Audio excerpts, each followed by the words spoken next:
Hi, my name's Paul Grogan and welcome to the Gaming Rules monthly video log for October 2023.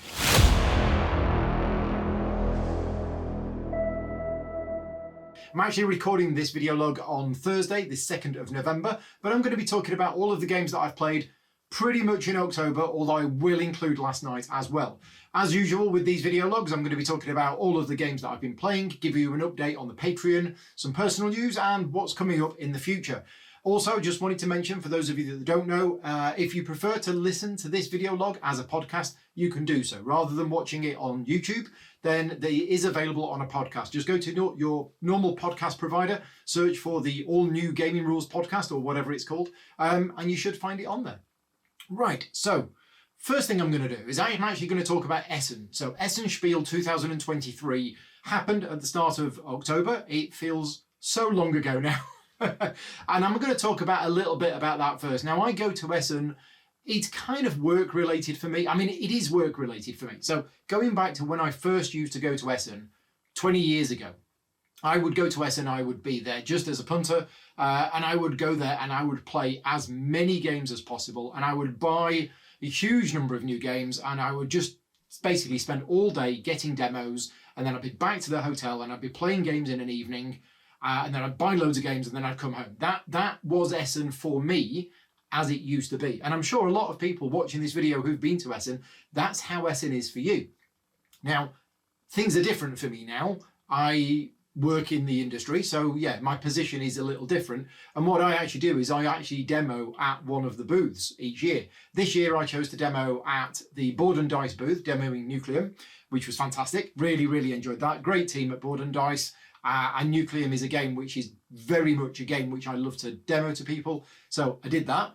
But then the rest of the days was all spent, and the time just went. The list of people who I was like, oh, I need to go and see this person, need to go and see this person. And a lot of these were not really professional meetings as such. They were just, I wanted to catch up with these people because I speak to some of them, very regularly, but I don't actually get a chance to sit down in person. So a lot of it was not really business meetings talking about, oh, what videos are we going to do for each other? Because I already have those conversations, outside of Essen. So for me, it's just more catching up with people. But the day just absolutely flew by. And then in the evening, I was meeting up with Patreon supporters and we were chatting and playing a couple of games and things like that. So I didn't get to play many games from Essen. I did do I did do the nightly video logs from the hotel room with varying degrees of success because of the hotel Wi-Fi and the hotel story. I should record another video about that because it was absolutely shocking. But anyway, the games that I did play while I was there, I played a game on the first night called Pyramido.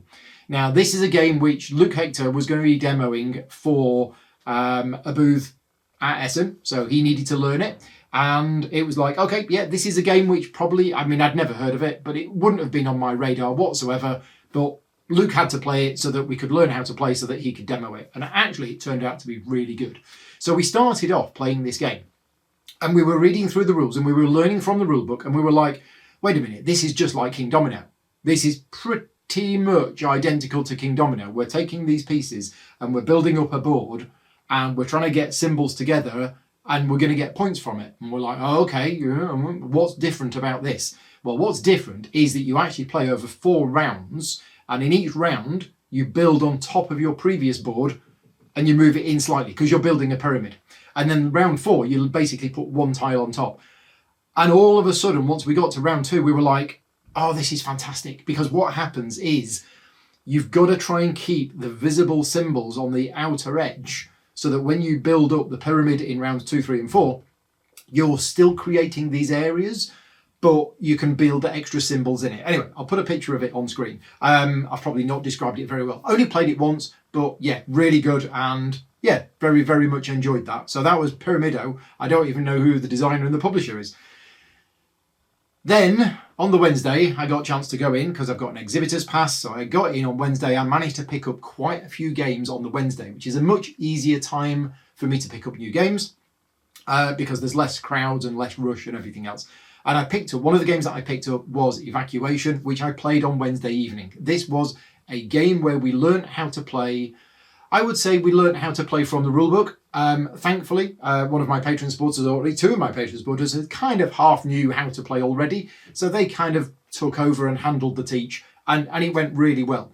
We did, however, we made a mistake in the setup. So we played the points-based version of the game. There are two ways to play Evacuation. There's the race mode and there's the points mode. And it does recommend for your first game that you should play the race mode.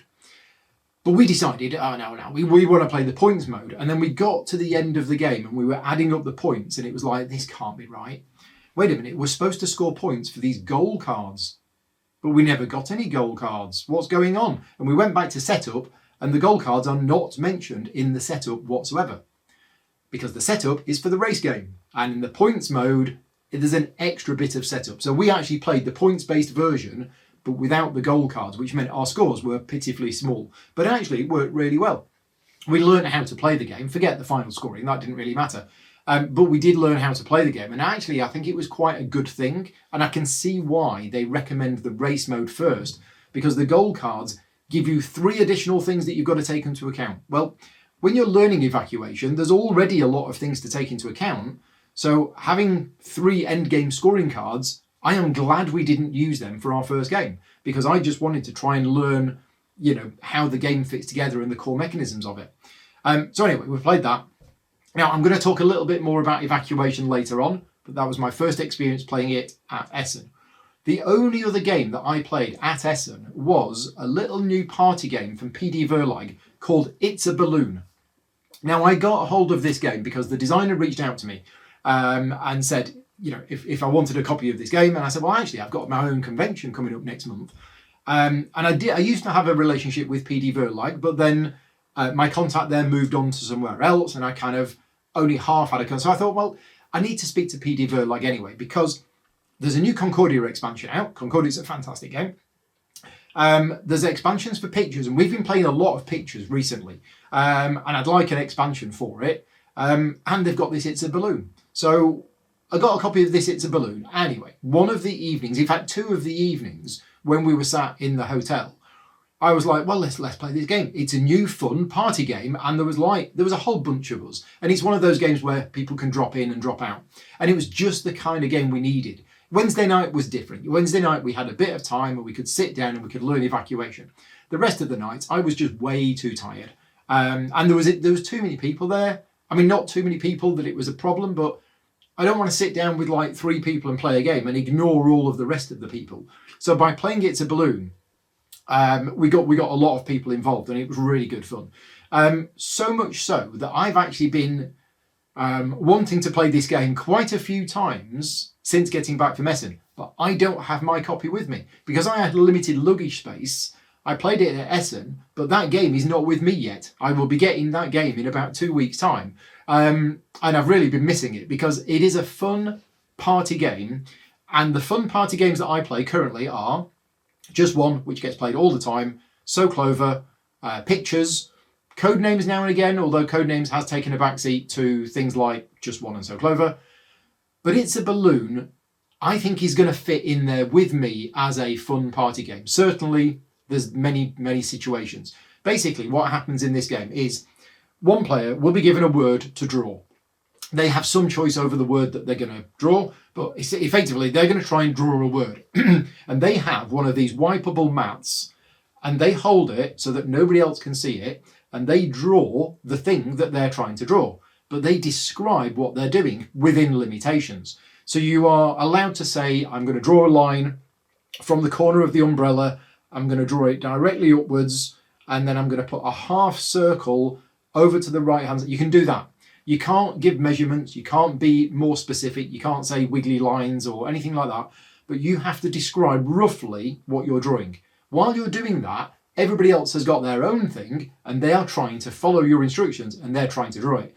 And they're trying to guess what it is. And if you guess it right, you get a point. And if you guess it early, you get extra points.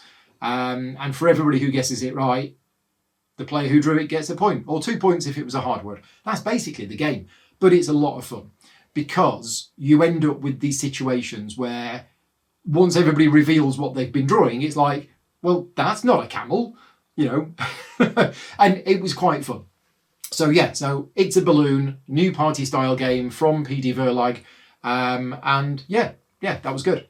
So that's everything that I played at Essen, which I know is very disappointing for some people because, you know, they probably think, oh, you've been to Essen, you've played 20 different games. But no, that was it.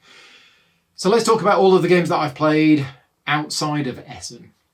Our Aeon Trespass Odyssey campaign has continued. I've done 5 sessions in the month of October, probably for a total of about 15 hours more gameplay. We're currently on day, it's either 37 or 38. We are on story card 3A out of 4.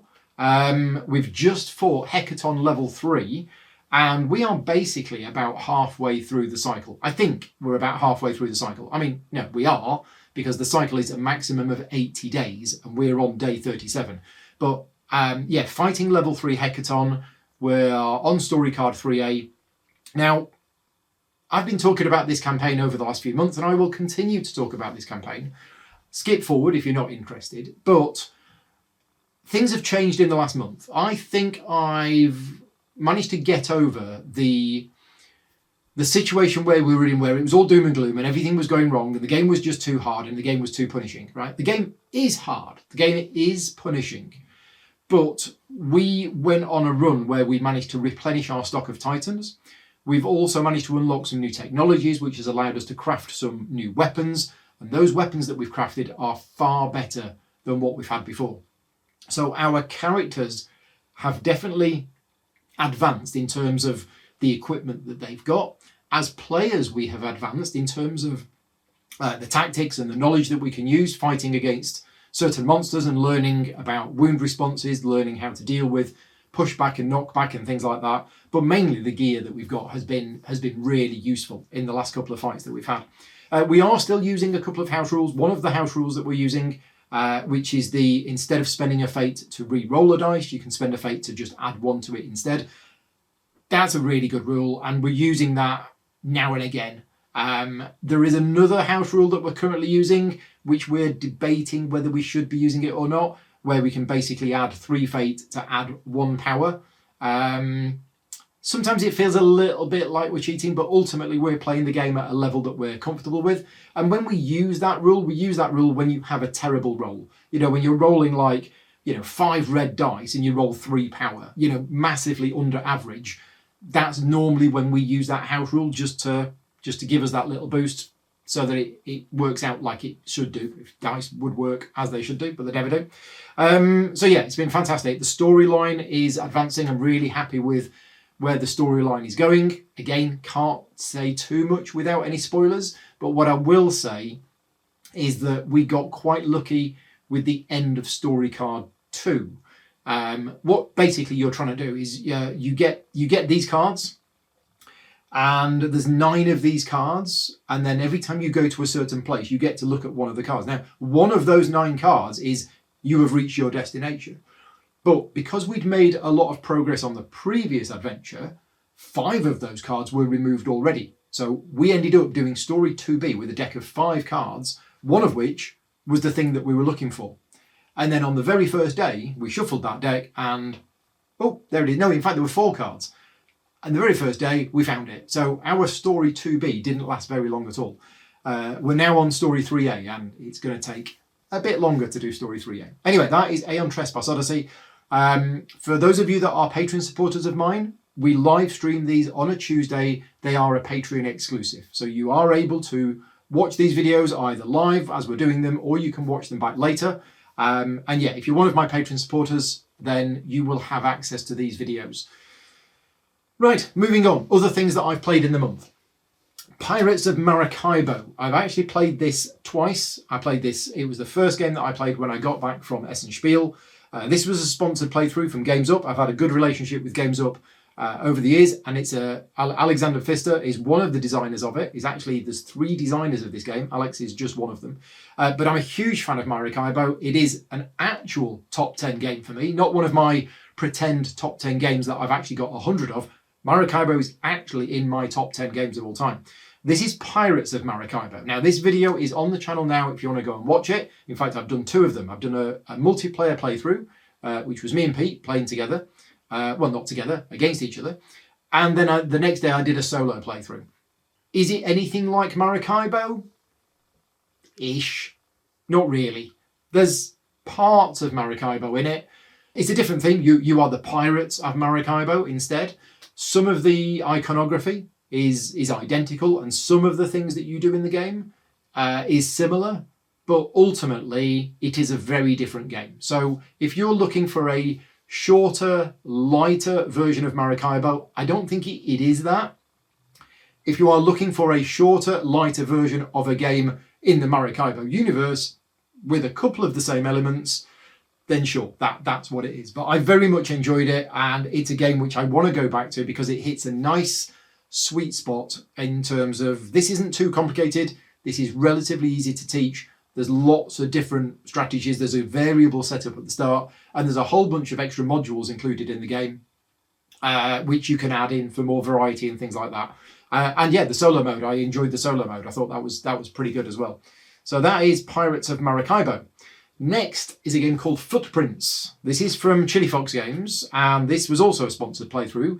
This was one that I wanted to cover before Essen, because I did actually get the physical copy of this game before Essen, and I did play it before Essen once, and since then I've played it twice. This is on the channel as well. This is a 4-player, I think it was 4-player. I think we did a 4-player playthrough of Footprints, and then again the next day I did a solo playthrough of it. Footprints is a really nice game. It's one of those games where you've got limited turns. I think each player only has like 14 turns in the game, and you on your turn you will play a card. Now you will play that card, you will either move on the board or you will improve your own player board. And it's always that difficult decision, because if you move on the board at the start of the game, you're not going to move very far, but there might be some really good spots. Whereas if you improve your player board, then basically when you do move on the board, you're going to be able to move further. And there's actually quite a few different ways of playing this game, which I realised after I'd played that solo game the next day. There is a points system to this game, and you can get points in a variety of different ways. One of the things that you might want to do is you might want to try and get to the end, because thematically, the glaciers, the ice, it's all melting, and there's going to be a big flood, and you're all like prehistoric cavemen, whatever, and you're trying to get to land. You don't have to do that. If you do, that's a whole bunch of points if you get to the end. But there's lots of other things you can do in the game as well. And the solo game that I played really opened my eyes to the amount of different strategies that are available to you in this game. Because I did a completely different strategy than what I did in the multiplayer game. And that wasn't just because I was playing solo, it's just because of the way things worked out. And in the multiplayer game, I did everything. I got to the end. I built all of my 4 engravings. I did a cave painting. I improved my track. I felt like I did everything. And I scored loads and loads of points. Then when I played the solo game, I was like 2/3 of the way through the game. I was thinking, oh, this is all going wrong. Whereas the multiplayer game, everything just seemed to fall right for me. The solo game, I was like, right, there's no way I'm going to get to the end. I've only done 2 of my engravings. I'm going to struggle to even do my cave painting. This is going to be an awful score, absolutely awful score. However, I scored massively. And I spoke to one of the designers afterwards. And I said, I was very surprised. He said, yeah, I was as well. I watched the video. But it just shows you that there's other ways of playing the game. Because one of the things you can do in the game is you can collect these footprint cards. They're basically like objectives that give you 6 points for each one that you manage to complete. Well, I got 7 of them. I think it was 7. So when I was doing the end of game scoring, I was like, well, I didn't get many of that. But I got 42 points for these footprint cards. And it was just massive. So yeah, interesting game, not too complicated. Asymmetry between the players slightly. You have a couple of little cards which mean that your deck plays slightly differently. And there's a different mix of cards in your decks as well. But yeah, Footprints. If you're interested in that, check out the videos. Next up is Lord of the Rings Journeys in Middle-earth. Our campaign has finished. We have been playing this game for the last 6 months or so. Me, Vicky, Mark and Sally meet up usually once or twice a month, and we have now finished the campaign. We finished it last week. I like Lord of the Rings Journeys in Middle-earth. I think it's a very good game. I think it's very enjoyable.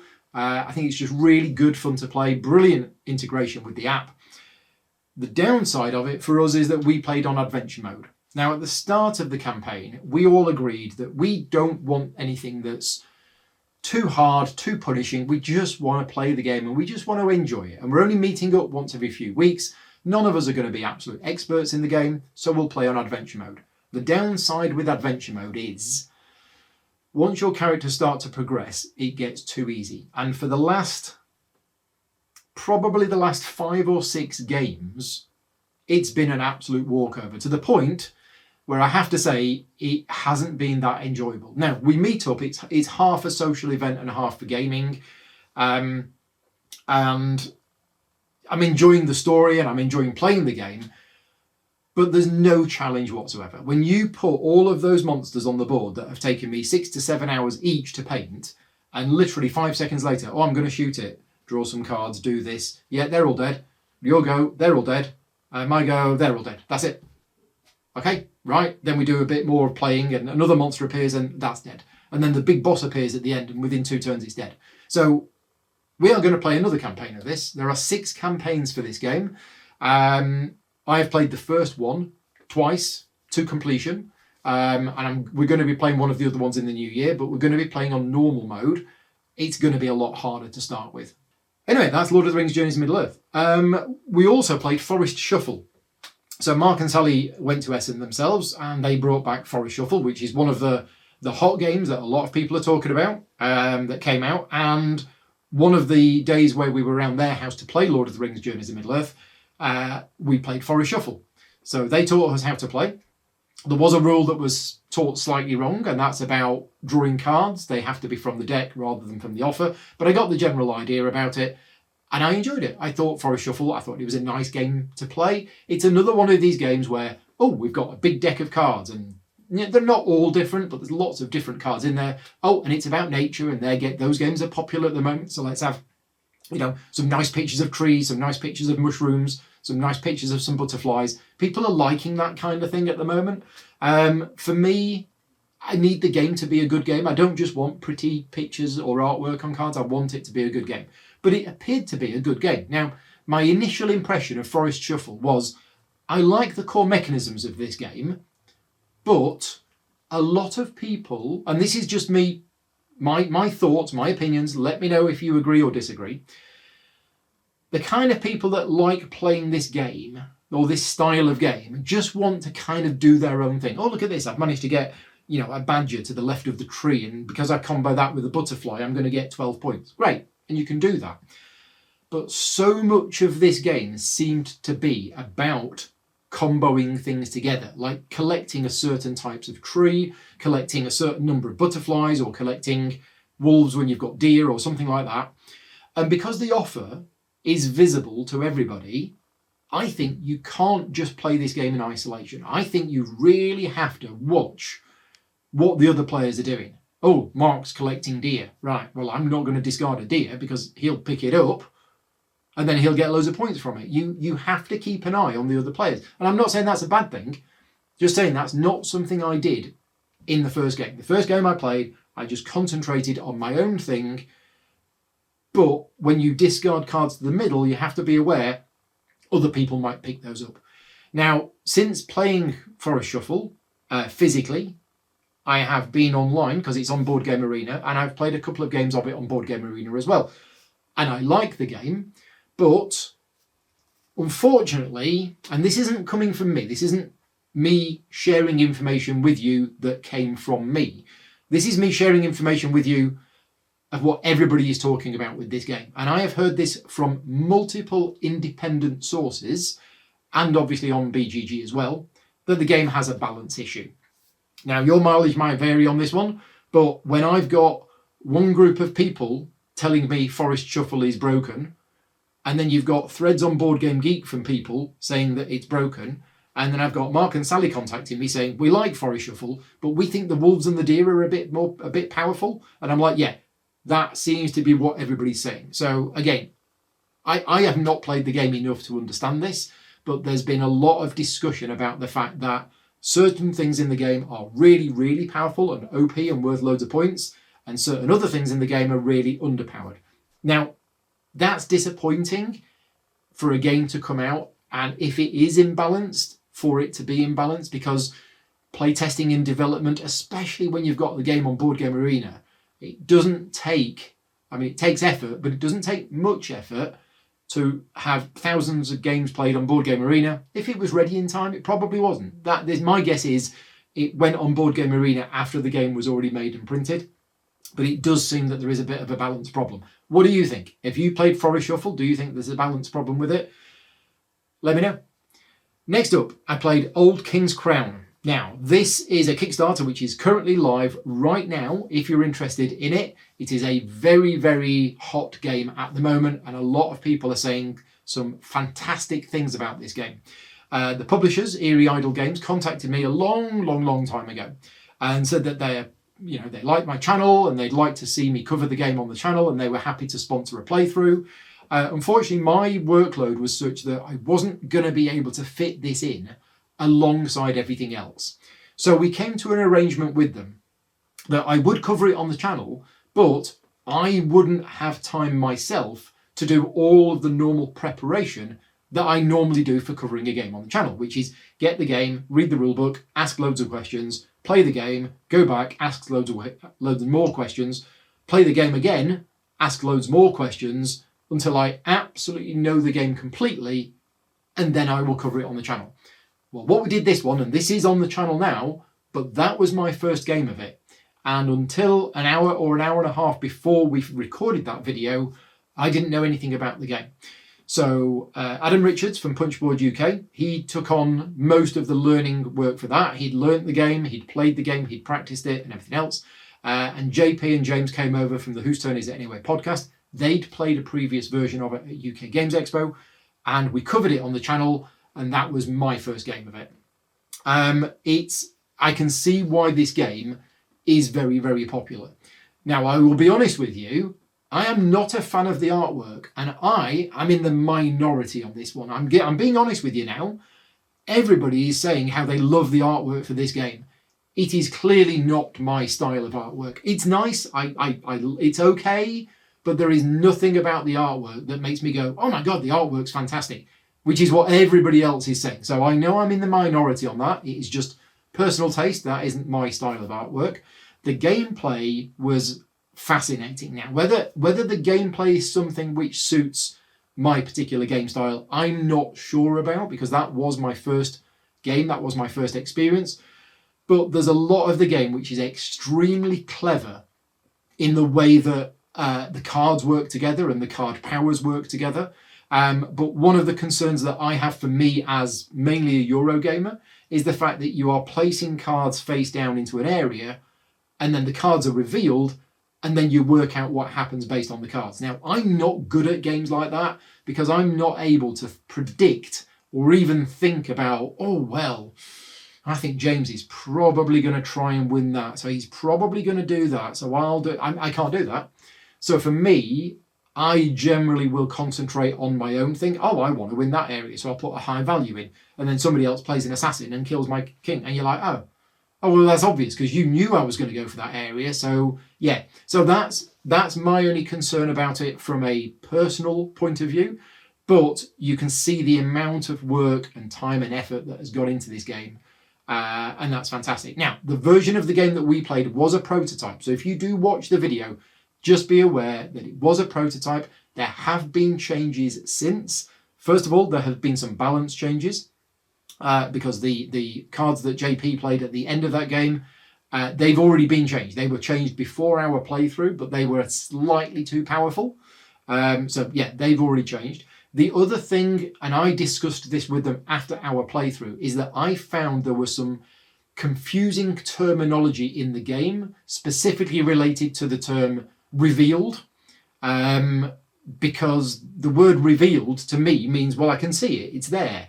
But in this game, you end up with face-up cards that are turned sideways that are not revealed. And it's like, well, how can that not be revealed? Oh, well, it technically isn't revealed. Anyway, there were some terminology areas which I felt could have been improved. I've had a good discussion with them about this, and they are going to be making changes to that. So I'm telling you this just to let you know that if you've watched the video and there were a couple of parts of the video that you weren't keen on, they were open to suggestions and they have been making changes to the game, and they will continue to make development changes to the game. The more and more that they play this game, the more feedback they get from people, They were very open to taking on feedback and ideas and things like that. So anyway, that is the Old King's Crown.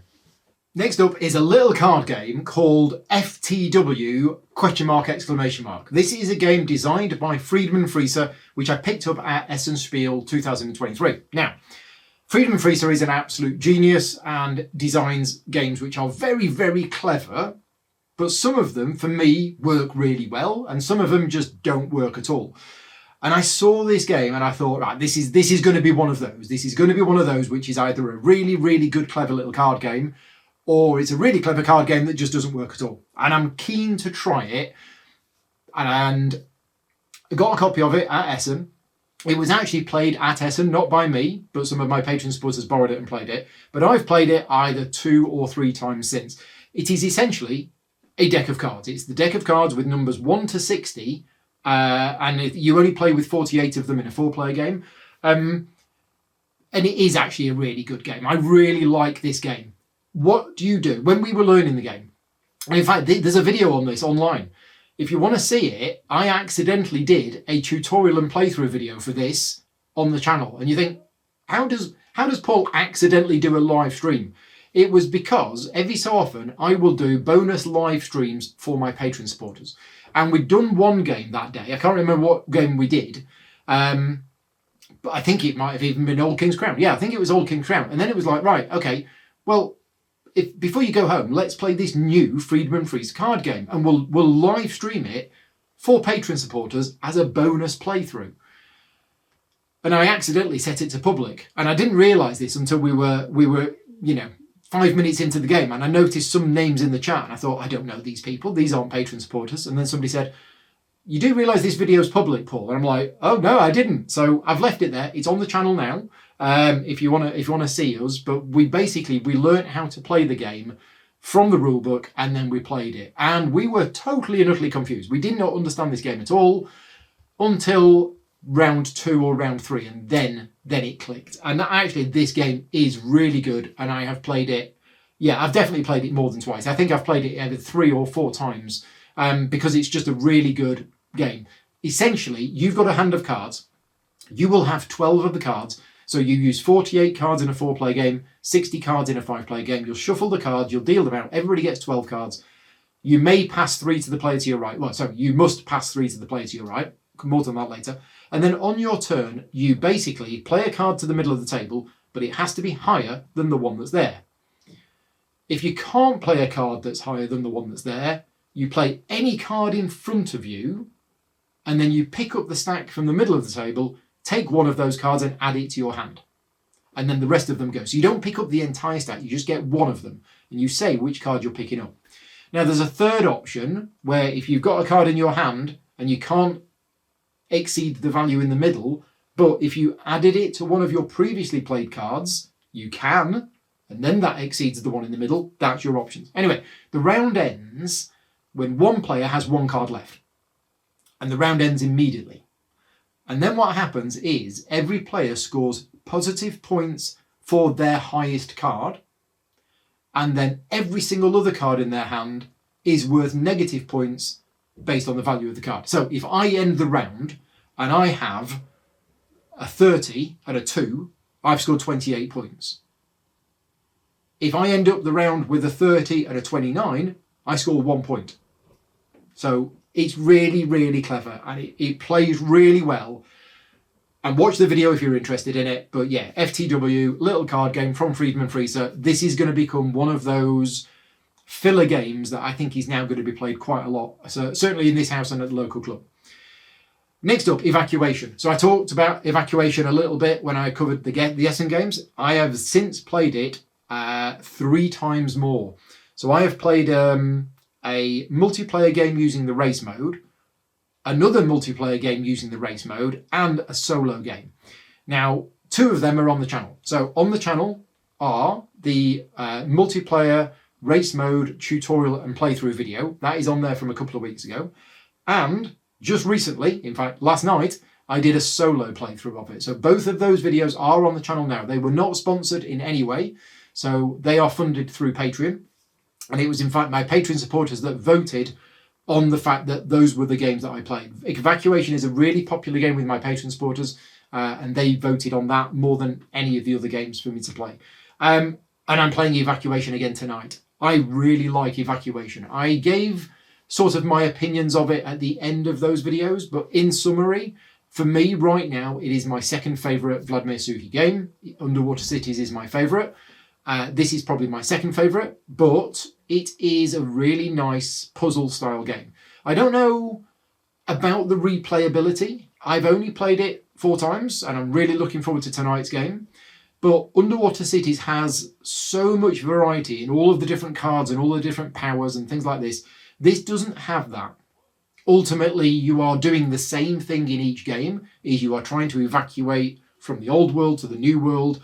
You're managing your production and your requirements on both planets, and it's a logistical puzzle of how you get things across while also trying to meet the goals of the game and get points. Or you can play the race game, which is done slightly differently. But yeah, no, it's really, really good game, and it plays pretty quickly as well. It is not a long game. The solo game last night was about an hour and a half, and that's because I was taking my time. I was explaining things to the audience and things like that. You could probably play the solo game in about 45 minutes. And a multiplayer game, you're probably looking at about 2 hours. I think we were 2.5 hours with a full teach the first time we played it, or something like that. But yeah, it's really, really good game. Very, very much enjoy that, and looking forward to playing some more of that. The next one I want to talk about is not so positive. This is a game called Archeologic. Now, I looked at this game because Luke Hector, who I shared transport with all the way to Essen, was telling me about it. It's a deduction style game. Please bear in mind, I've not played Turing Machine yet. I know everybody else has, I haven't. But this is another deduction style game. And I was like, oh, quite like deduction style games. Me and Vicky like doing puzzles together. We like deducing things and things like that. But I looked at the game and I thought, look, I've already got loads of games. I don't have any room for any more games. However, I was leaving Essen on the Sunday, and Julian, who was working at the Falafel Games booth, basically came up to me and said, do you want a copy of Archeologic? And I'm like, what? And it was all very, very confusing. And I don't still understand why he just randomly gave me a game, but he did. It was a game that had been played, so presumably they'd bought it or been given it and they'd played it and they gave it to me. I need to speak to Julian and find out why he gave it to me, although I now have a suspicion why. Now, this is a 1 to 4 player game. And me, Vicky and my dad played it, but we didn't play the multiplayer game of it. And that is because Vicky doesn't generally like competitive games. And because it had a solo mode, we went, well, if it's got a solo mode, why don't we all just play this together as a solo game? Fine, okay, let's do that. We've played it twice. I don't see there's much game in there. And I'm really struggling to try and understand what this game actually is. And I'm still confused. If I sound confused, it's because I am confused. Basically, in this game, you are trying to work out the arrangement of these buildings, they're called, but they're basically tiles in a 5x5 grid. You're trying to work out where they go. And you ask questions, and it's a very, very clever system that gives you these answers.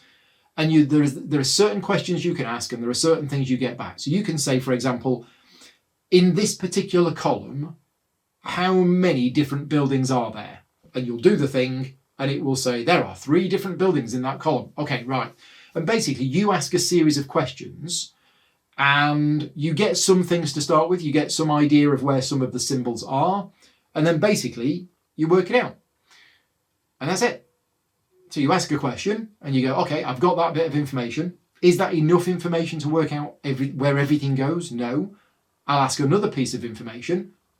Does that give me an idea? Oh, well, I'm not sure. Let's move things around. No, still not sure. Okay, we'll ask a third question. Ah, right. Now that we know the square building is there, right. Da-da-da-da-da-da-da-da. That's it. Is that it? Yes, correct.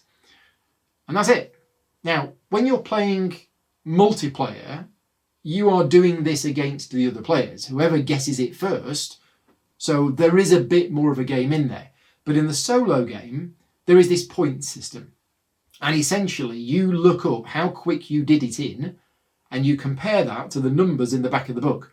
Well, on our second game, we did it in, I think it was 14 time. We had 3 questions, because you get some bonus questions to start with. So you look in the back of the book and it says, oh, okay, well, if you did it within 36, you're good. And if you did it within 28, you're a master expert archaeologist. And we're like, we did it in 14. What's going on here? Something is not quite right with this game. I don't know if they've printed the wrong numbers in the book, or the rules were that you shouldn't get any clues to start with, and that's how the numbers came to. But basically, if you play it by the rules of the game that are printed in the book, then you'll just ask 3 questions, you'll work out what the answer is, you'll look up in the back of the book and go, you're a master archaeologist, and that's it. So there wasn't much of a game. Very, very disappointed in this one. And I'm really keen to know if other people have felt the same. And maybe that's why Julian gave me the copy of the game afterwards. I don't know, there was something about it that just didn't actually work properly at all. Anyway, moving on to a very, very good game. In fact, we've got some very, very good games coming up. This one is White Castle. Now, there's a funny story about White Castle, or The White Castle, to give it its proper name. So this is from designers Isra and Shay, and it's published by Devere Games. And I managed to get a copy of this game before Essen. And my copy of the game has been played in this house 4 times before I got to play it. I finally got to play it last week.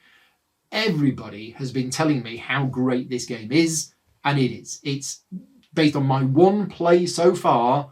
I really enjoyed the game. Probably not as much as Evacuation, but it was a very interesting, very clever game. Now, it is very mechanical.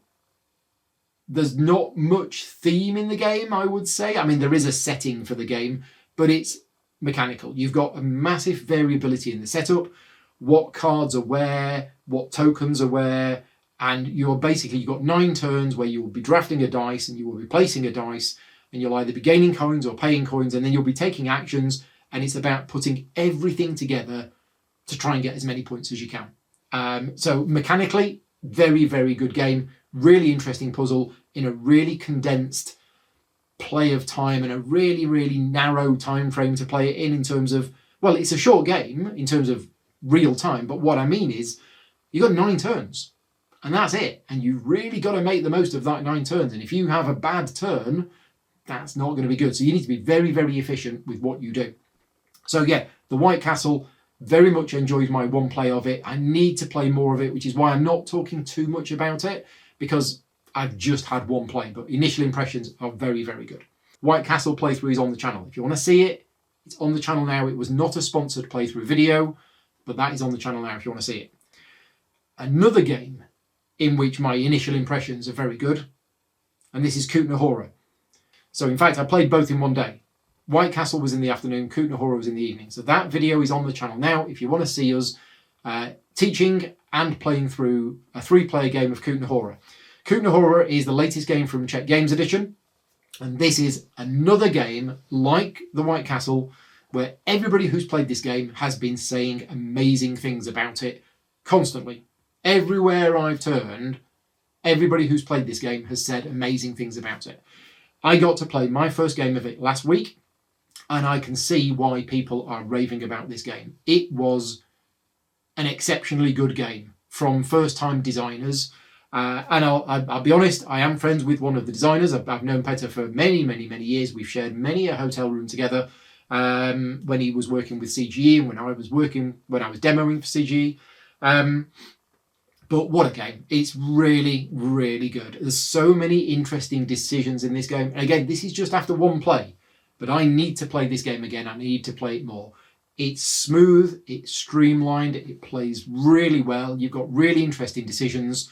The card play is very simple but very clever. I'm going to take 5 actions. The cards are 2-sided. Which action do I want? Oh, I'd really like to do this action. I can't because I've played it on that card. You're going to be going mining to get more silver. But the way that the dynamic market works, which is the sort of USP for the game, in the way that you've got this supply and demand mechanism for the various resources. And the more of a resource that's produced, the price goes down. But as the population increases, the price goes up. Yeah, you've got all this stuff going on. But yeah, it plays really nicely. And yeah, very good game. And I want to play more of it. So that's Kutna Hora. I played a game of just one, just while we were having dinner or after dinner with Mark, Sally and me dad. I just mentioned it. Just one's fantastic, as usual. The last game to talk about, and these are physical plays that I'm talking about here. These are not online plays that I'll go to next. And this is Mother of Frankenstein, Volume 1. Now, we haven't actually finished playing Mother of Frankenstein yet.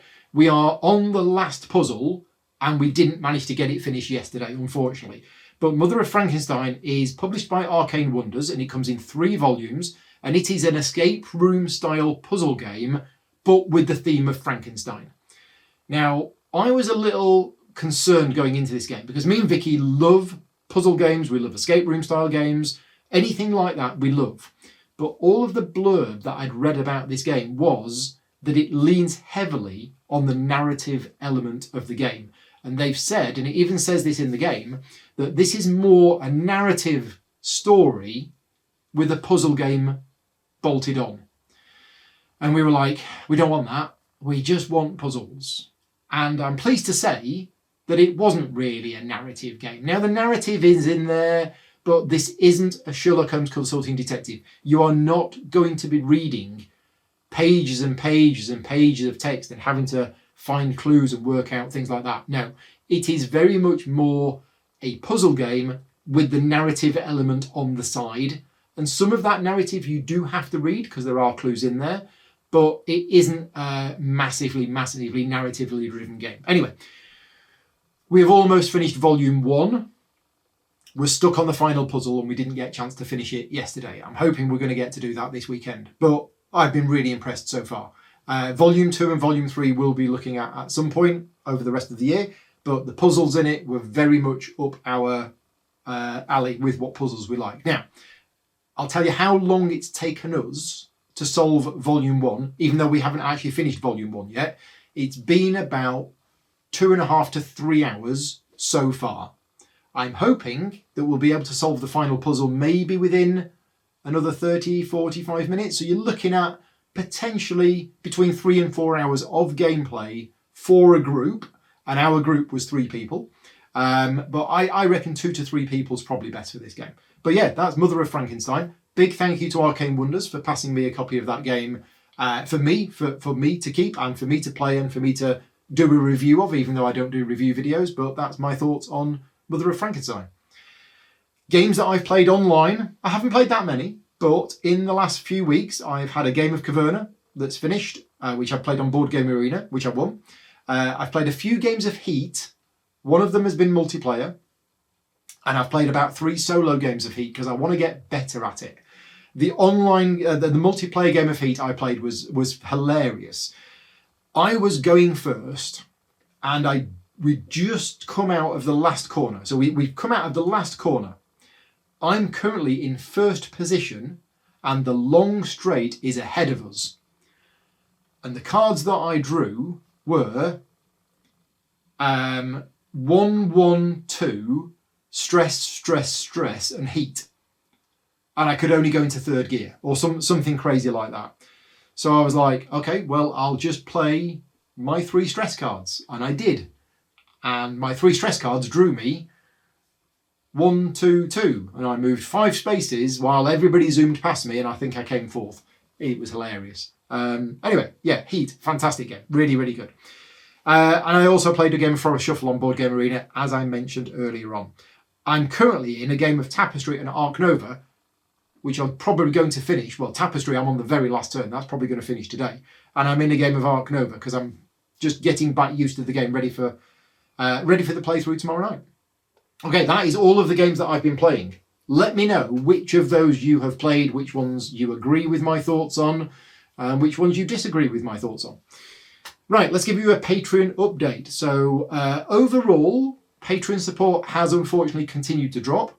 It's been dropping for the last couple of months, only a bit, but we are down on the number of supporters that I had a few months ago. It's still okay, so nothing to worry about. And I'm not giving up making content anytime soon. In fact, over the last couple of weeks and looking forward to the next couple of months, I have a huge amount of non-sponsored videos coming.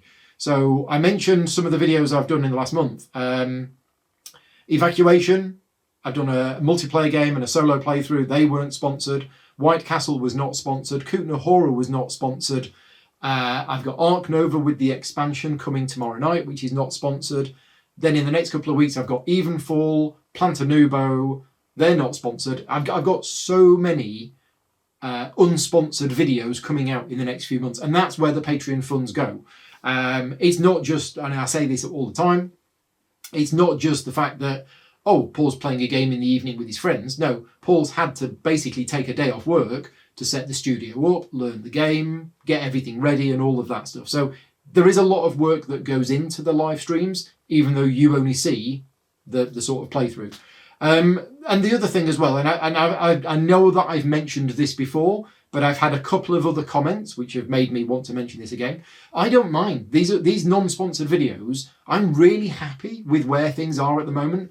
The amount of paid members that I have on Patreon, which is paying for all of the time that I spend doing these non-sponsored videos, that's great. I really, really like that. And that's kind of where I want to be, doing the occasional sponsored playthrough, but also having a lot of my videos funded purely through Patreon.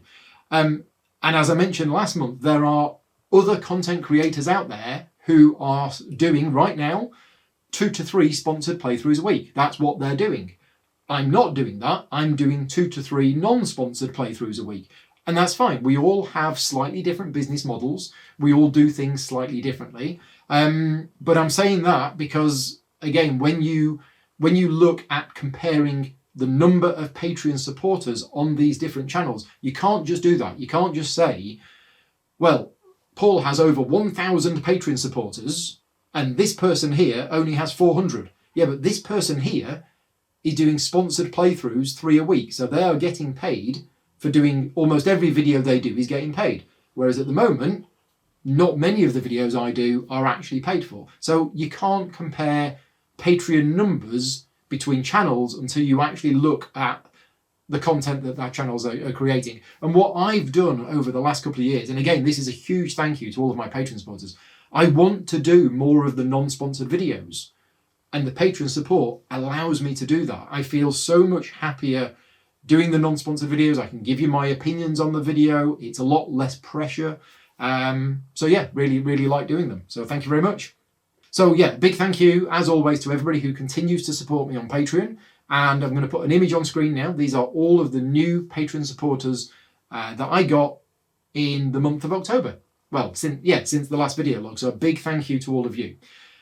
And at this point, I wanted to mention a change that Patreon has made to the way that it's doing its system. Patreon has had a bit of a facelift over the last couple of months. And what you used to be able to do with Patreon is you could follow somebody. So you would go onto their Patreon page, and rather than joining them as a paid member, you could follow them. And what that meant was that whenever I make a post on Patreon to say, oh, I'm doing a playthrough video tonight, that post is public. And if you were to follow me on Patreon, you would get an email notifying you of that. So you weren't paying any money, but you were effectively subscribing to get the notifications. And that was a great system. And it allowed people who weren't in a position to be able to support me financially to be able to effectively subscribe to the Patreon page for the notifications. Anyway, Patreon have changed the system. Well, they haven't actually changed it, but they've renamed it. So that free thing where you could follow somebody is now called free membership. But the downside is a lot of people who go, oh, I'll go and support Paul on Patreon. I want to support Paul. So I'll go to his Patreon page and, oh, there's a free option in the membership. Join. Yay, I'm now a Patreon member for free. So that's the downside that Patreon has. So if you are somebody who has joined me in the last month as a free member, then obviously, well, thank you very much. But effectively, all you're doing is you're following. You're not paying anything, so you're not making any financial contributions. And I'm not saying you need to. I'm just letting you know that in Patreon's eyes, you are a member of the Patreon, but when I do the reports and all of that lot, that's not an actual Patreon member. Even though it technically is, it's not a paid member, which means you're not getting any of the other benefits. So you're not getting access to the Slack channel, you're not getting the abilities to vote on what playthroughs that I do, you're not getting access to the secret behind the scenes videos or anything like that. You are effectively just following me for notifications. So I wanted to mention that now. As I say, if you've joined me as a free member and you're not in a position to be able to support me financially, that's absolutely fine. Not a problem whatsoever. It's just if you are, you'd need to switch over to the paid membership to get all of the perks. Right, since we're talking about Patreon supporters, I just wanted to mention that something very special arrived in the post last month, and I haven't posted anything about this at the time for various reasons, but a number of my Patreon supporters got together and got us a very special wedding present. I'll put these on screen now. These are hand-drawn pieces of artwork of our two cats, Thor and Loki. So a huge thank you to everybody who was involved in this, especially Linda, who was instrumental in making this happen and sent them over to me from the States. They arrived safe, intact, and everything was okay. We are looking to get these framed. We haven't got round to doing that yet, and then put somewhere in the house. So yeah, just blown away by these when they arrive. They are absolutely incredible. So yeah, a big thank you again to I don't know exactly how many people and who was involved in making these happen, but thank you very much from both of us. Right, let's talk about the plans for the future. So I'm recording this video, as I mentioned, on Thursday, the 2nd of October, but this video is not going to go live until next week, by which time some of this will have already happened. Tomorrow night, I'm going to be playing Ark Nova with the Marine Worlds expansion. Now, I do very much enjoy Ark Nova. I don't rate it as highly as a lot of other people rate it. I still feel that there is a luck element of the game in terms of you might get lucky with the cards that you get, whether the cards you get combo together and whether the cards you get fit with the objectives that are on display. But I enjoy the game. I think it is a very good game. It's just not a top 10 or best game of all time for me. But I'm looking forward to playing with the Marine Worlds expansion. That's happening tomorrow night. That will be live on the channel. So by the time you're watching this video, that has been live on the channel. On Sunday, we're actually recording, and this is a sponsored playthrough, Perseverance Episode 3. We're recording it on Sunday. It will go out live for Patreon supporters on Sunday. It will go public for everybody else on Tuesday. So if you're a Patreon supporter of mine, if I make this video live maybe on Sunday or Monday, you will have access to the Perseverance video, but it's going to go public on Tuesday. The Kickstarter goes live on Tuesday, or the Game Found. I can't remember which one they're doing, but it's going on crowdfunding on Tuesday. So that's Perseverance Episode 3. There will be more Aeon Trespass Odyssey coming up over the next few weeks. There will be another solo playthrough, probably next week, probably White Castle. I'll be covering Evenfall. I'll be covering Plantanubo. Then on the Wednesday before GridCon, I have the Maltese contingent arriving. So that'll be Andrew, Mark and Justin, I believe, are going to come and see me. And we're going to be doing a playthrough on the Wednesday night before GridCon. Then there's GridCon itself. And I'm also going to be a guest on the Quad, which is a great live, it's not a live show, but it's a great show where 4 people get together and talk about a specific topic. It's on Board Game Geek, and I'm going to be a guest on that. That's actually being recorded next week. I don't know when that's going to be live. But that's everything. That's all the games that I've played.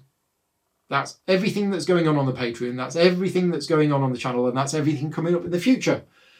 There were a couple of other topics that I wanted to talk about, but I'm quite tired now, and I think I might leave them to next time. So, big thank you to everybody for watching this video. As always, I am very keen to see what you think about some of the games that I've talked about. Make sure you leave me a comment in the video. That will always help the algorithm, and I like reading the comments. I like finding out what your thoughts are on some of the games that I've talked about. And again, big thank you to all of my Patreon supporters for making these videos possible. And if you're able to support me on Patreon as a paid member or just a free member, patreon.com/gamingrules. Until next time, take care and thanks for watching.